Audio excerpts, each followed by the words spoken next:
Planong palakihin ng Association of Boxing Alliances in the Philippines ang bilang ng mga national boxers sa bansa para mas madagdagan pa ang tsansa na makabuo ng mga Pinoy Olympians at Olympic medalist balang araw. Yan ang ulat ni Paulo Salamati. Nais ng Association of Boxing Alliances in the Philippines o ABAP na pagtuunan ng pansin ng boxing grassroots program sa Pilipinas upang makadiskubre pa ng mga potensyal na boksingerong makapagbibigay ng karangalan sa bansa balang araw. Isang malaking patunay dyan, sina 2020 Tokyo Olympics silver medalist Carlo Paalam at 2024 Paris Olympics bronze medalist Ira Villegas.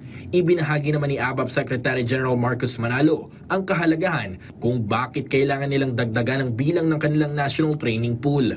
Kasi hindi kami pwedeng umasa lang sa nasa national training pool kasi we only have 47.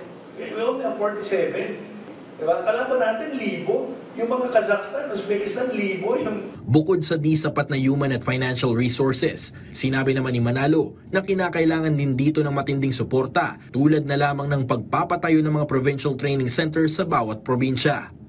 Wala tayong provincial training center. So, kailangan natin dalhin sa Baguio or sa Manila, National Training Center. I-approve natin, tapos limited lang yung slots. Yung mga nadidiscover natin sa palarong pambansa, Philippine National Games, Batang Pinoy, hindi natin lahat mapasok sa national team.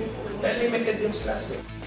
Sa ngayon, plano ng ABAP na pagpahingay na muna mga boxing Olympians habang nakakakda namang sumabak sa mga ilang international competitions ang iba pang mga miyembro ng elite boxing team upang makakuha ng sapat na exposure.